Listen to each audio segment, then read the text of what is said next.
I have the original Zoom H2, so about like that. Yeah, they're really good, aren't they? I love them. This one is fantastic. I've never, since I had one before that, and it was just horrible. I've got the screw-on bass that's got feet. Yeah, I had that, and I was going to bring it, and then so I was in a rush this morning. But this stands well like this, and the other thing I have is the mic stand one. The mic one? So I can put it on a boom. Yeah, oh, that's nice. I know I have the big, giant one with the two... Yeah, I don't like that one. I don't like that. No, this is a better mic. I like it, for the quality of the sound, so yeah. I don't know if that's going to pick up from this, but it's... No, this is good. And it won't pick you up as well. No, I'll cheat it. That's why I'm hoping that picks up. That will. Yeah, well, it's directional. It's a little bit towards me too, but I'll cheat it a little bit towards you.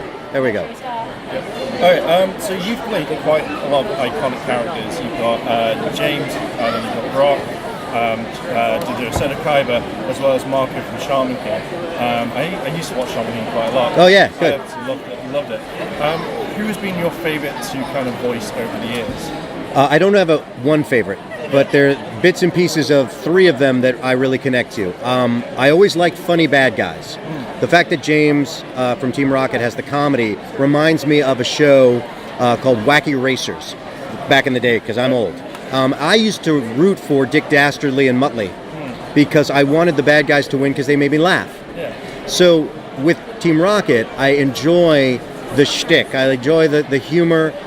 It doesn't matter what else is going on in the episode as long as their moments are funny when they appear, right? And the disguises that are awful, bad accents that they have to get behind where we as the viewer totally know it's Team Rocket, and yet the cast members or the people in the show, the characters are like, this seems suspicious. I'm not, right? I love that. Brock is funny to me because I like the friendship stuff that they've got going on, but I like the fact that he's distracted by shiny things. Every high school boy, if that's what their preference is, can relate to the fact, as I can, girls, we just don't know how to talk to them, we don't know how to deal with them, and that's what Brock is doing. So I like that sort of reminiscing of that awkward stage. If he would just calm down a little bit, the fact that he can cook and clean and do all of that, he's set to be the perfect guy, right? But he just can't seem to just relax. But Kiba has the most depth as a character. The subtlety of being able to play a rival and not a villain is not easy, because I want to be I don't want to be hated. There has to be something redeemable about him, and of course his life story there's a sympathetic side to it, but the hero can't be a hero if there's not someone that's pushing him to be the best. So my role as Kiba is to basically challenge Yugi all the time. But if I were just a true villain, you would get bored with that dynamic. So I like the subtleties that are necessary to play that. So I remember when growing up with Kiba, watching him, it was very... You didn't hate him, but you kind of you weren't rooting for him until much later on, until you saw the character development. Yes. And then obviously, as you said in the panel with James, when he was very dark, not dark, but sinister, and suddenly turned into that happy character, the joker character, as you said. One question I've always wanted to know, I don't know if you know this, or in your interpretation, when Brock leaves, and he goes with Professor Ivy, know it well, and he comes back, what do you think happened? Because you never hear anything about that. You just see that one thing where what happened to Ivy? And he's in the corner because something happened. We never talked about it. It was never something that I needed to know to be able to interpret it as an actor. If I were to guess, he had a crush on an older woman, and then was basically let down, and it broke his heart. Now, I mean, I've been there. You have those, oh wow, I'm a teenager and I'm in love with this, it might be a teacher. You have these puppy dog, kind of crushes, and that's probably what happened. And of course, the fact that they never really addressed it, I don't think it was necessarily helpful for the kids to really understand. But the other thing is that the romantic side, any of the sexual stuff, that's not really part of that show. There's a wholesomeness that goes along with that show, and I think the wholesome explanation is he just had a crush on an older woman. Yeah. So I always kind of wondered, as a kid, it's like, oh, what happened to that storyline? But then as you grow older, it's like, you had a crush. Yeah. You probably said, I really like you, and she's gone, too young for me, or I'm not interested. I'm more interested in the Pokemon and researching and stuff. And right. It's gone, okay. I think it was more of, you're a young boy and I'm flattered, but I'm old enough to be your mother. Oh, yeah. Yeah. I'm just remembering that scene now. Yeah. So, obviously, the different characters have the same sort of tone in a way.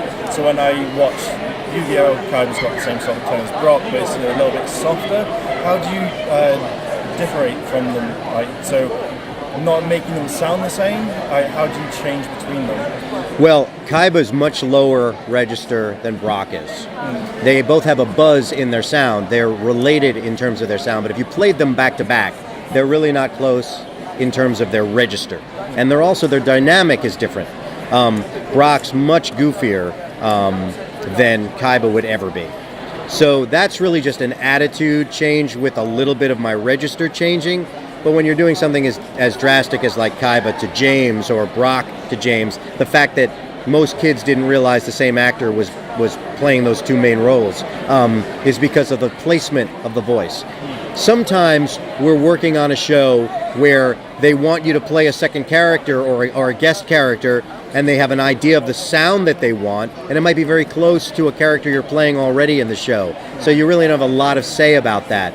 I'm not a man of 1,000 voices. I have starting points that I use, and then I add an accent, or I might add attitude to make those changes. But there are definitely actors I know that do one thing, and you recognize them immediately before you're even involved in the show. I try to avoid that. I'd like you to at least appreciate that it's me, but not feel like, oh, it's Eric Stuart, it's Eric Stuart, it's Eric Stuart. I'd much rather you go, I love that character, oh, and I just found out it's Eric. When I was looking through your bio, and obviously knowing the characters now, I said like you had the guy from Shaman King. I didn't realise, obviously Pokemon perfect. So yeah, it's kind of nice, like I've seen animes that have the same voice, and it's just like, oh, it's that guy. Right. And it's more like, oh, I'm now imagining it's not that character, it's the character that I previously saw. Right, and I always try to find ways to at least differentiate. Like Meta Knight is my Antonio Banderas.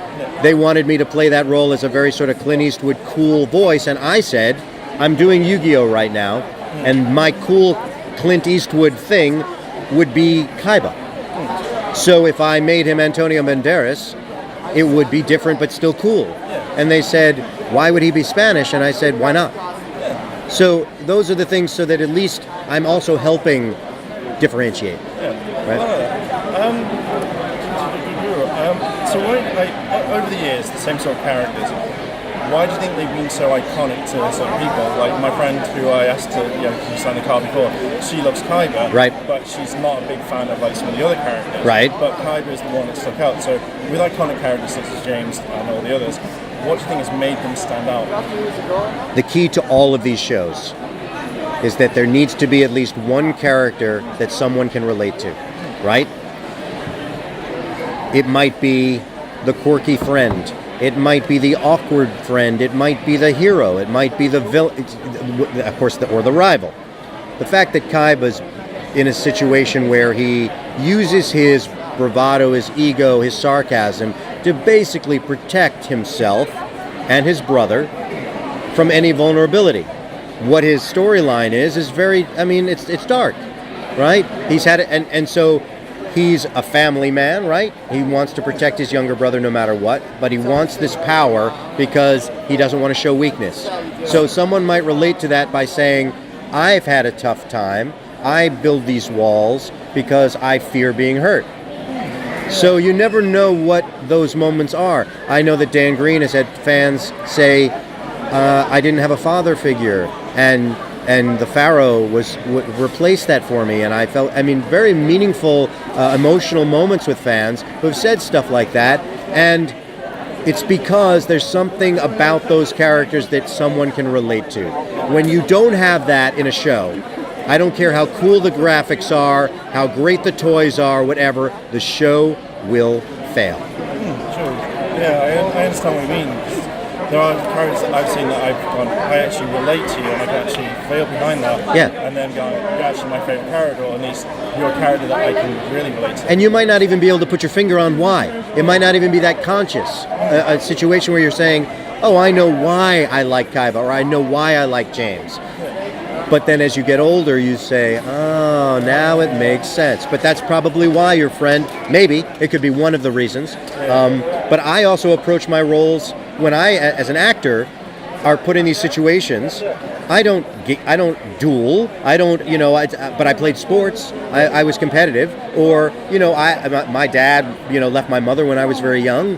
I can relate to, being in that position like Kiba is of having that wall that he has to put up. So there are things that you can bring as an actor from your own life to these situations. Oh, I like that. Again, it's something that I wouldn't. You think about it, and it's in the back of your mind. Right. When someone says, "Oh, you're like, oh yes, that's makes sense, right?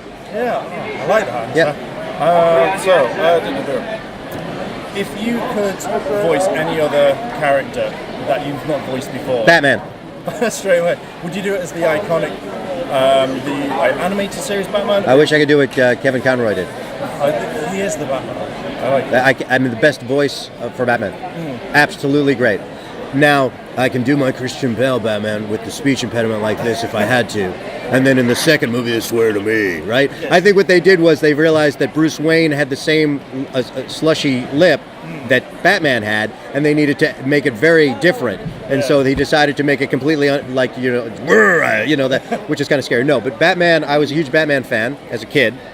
My dad was a defense attorney, right, a criminal defense attorney, and I used to go to court with him as a kid, dressed in my Batman Halloween costume to intimidate the criminals. So I've always had a connection to Batman. I drive a black Mustang with Batman floor mats and a cowl in the back window. So that would be the one role I would love to play in any form. Would you start to kind of look for auditioning? Because they obviously with the DC movies coming out, the DC movies coming out, there's always quite a lot. So I know they've just recently done a new Batman. Yeah. But would you try and push forward, say, I want to do this? If they asked me and if I had an opportunity, I would love to have a shot at it. But actually, to be quite honest, Dark Side of Dimensions was my Batman movie. That's true. See, I really like that film. The only part of the film I really liked was the dueling, because everything seemed to be very similar to the other ones. Where it was just like, oh look, you've got this character that comes along and goes, mystical powers. Right. But when it got to the actual duel between Kiba and Yugi, that felt like what I'd watched when I was a kid. Yeah. That's what I enjoyed more. Right. Rather than let's just do the same sort of thing, which has been over and over again. Well, see, to me, it's the other way around. The dueling is cool. Yeah. But the stuff in between is the subtleties in between that we got to do in the movie were much different than the show because it was much more cinematic. Yeah. It was much less of explaining everything that was going on, which is what the duels can do. But I felt that he was Bruce Wayne in that movie. Yeah. Or Tony Stark. Yeah, I do like Tony Stark. Yeah. Yeah. No, the way that out of all the Yu-Gi-Oh movies, that was the most beautifully drawn. Yeah. Oh yeah. I would like them to continue that for another film if they do it, but it was perfect. So, kind of wrapping this up.